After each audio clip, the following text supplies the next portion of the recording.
And the first principle is that investing is a process through time. It is not something that is done today. It is something that is done usually over 40, 50 years, even longer, which is the standard investing cycle for us. Everyone is focused on what should I do today. No, it is about a strategy that you have all the time over those cycles that you know it works. The goal is it maximizes your wealth over time. Our long-term goal, our investing principle number one is through time, I want to maximize my wealth. When you understand that it's not about doing something now, let's switch to this, let's switch to that. It is about having a strategy that works for certain, that maximizes your wealth over the long term, no matter what happens. And if hedging is cost effective, it increases your compounding annual growth rate over time. That is key. So when it comes to assessing whether a hedging strategy is working,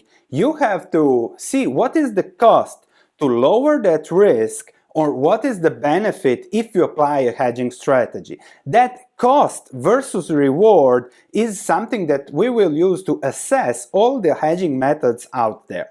And the final measure over a long-term investing period is, of course, our final wealth. Just a quick example here. If the markets crash 50%, then yes, bonds might protect you, but still, stocks on average, despite crashes, yield 10%. If bonds yield 5%, that spread is the cost that you have to endure having 50% of your portfolio in bonds, that over the very long term lowers your final wealth. We'll explain that more in detail when we touch on bonds. And if we go to the book, I have just scanned these three things. So what's the taxonomy of safe havens, of protectors of wealth? We can have cash, bonds, for example. So you will do okay in a crash return.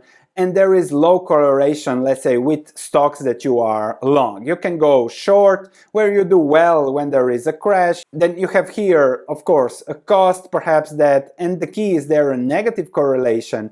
However, if you go for insurance that we'll discuss options, you have constantly a negative carry cost, but you get a lot of bang for the buck in case of a crash. And here it is better explained. So bonds, cash, the yields are now lower than 7% here, which was the historical average. Going short, for example, and option insurance. But we'll also discuss some hopeful havens that might be out there. And the key is that maybe options are not for you, but you see what is for you and what is not for you.